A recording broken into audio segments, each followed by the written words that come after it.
अस्वलाच्या हल्ल्यात शेतकरी गंभीर जखमी। पहाटेच्या वेळी शेताकडे फिरायला गेले असते वेळी पाठीमागून आलेल्या अस्वलाने हल्ला चढविला। मात्र शेतकऱ्याने या प्रसंगाला धैर्याने सामोरे जात अस्वलाचा सामना करत शेतकऱ्याने आपली सुटका करून घेतली। मात्र याच्यावर 3 ठिकाणी दुखापत झाली आहे। प्रभू शिनुडगेकर वय 61 असे हल्ल्यात जखमी झालेल्या शेतकऱ्याचे नाव आहे। या संदर्भात अधिक माहिती अशी की खानापूर तालुक्यातील लोंढा गावात वास्तव्यास राहणारे असणारे प्रभू शिनुडगेकर हे सकाळी 6:30च्या दरम्यान शेतमार्गावर फिरावयास गेलेले असते वेळी याच दरम्यान पाठीमागून आलेल्या 2 अस्वले यांच्यासोबत त्यांचे पिल्लू होते।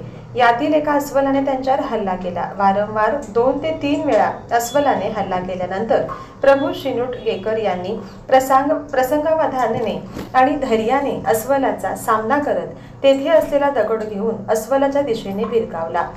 अस्वलाच्या तोंडावर दगड लागल्याने अस्वल दिशाभूल झाले आणि प्रभू शिनुडगेकर यांची सुटका झाली। या प्रसंगात प्रभू शिनुडगेकर हे जखमी झाले असून त्यांच्या छातीवर, पोटावर, पायावर असे 3 ठिकाणी दुखापती झाल्या आहेत। घटनास्थळी वन विभागाच्या कर्मचाऱ्यांनी दाखल होऊन त्यांची विचारपूस करून त्यांना अधिक उपचारासाठी बेळगाव जिल्हा रुग्णालयात दाखल करण्यात आले आहे। खानापूर हा भाग चोहोबाजूंनी वनराईने व्यापलेला असून या ठिकाणी सातत्याने असे प्रकार घडत असतात। नाव प्रभू शिनुडगेकर। मी वार्निंग मॉलला सकाळ वॉकिंगला गेलो होतो शेताकडे तेव्हा एकदम मागून येऊन अटॅक केला माझ्या। त्याला 3 होती ती, पिल्लू 2 होते। नंतर लास्टला मी दगड मारलो तेव्हा सोडलं मला। दगडाने मारलो मी त्याला 2-3 वेळा। एकटंच होतो। 6:30 शेताला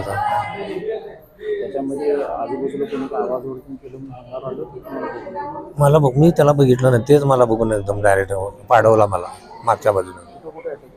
हे काय पायाला आहे, पोटाला, छातीला।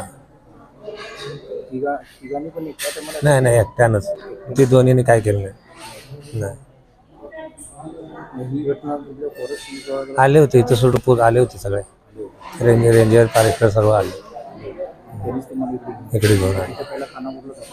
हा खानापूरला दाखवले, तिथून मग इकडे घेऊन जावं म्हटलं। प्रभू शिनुडगेकर।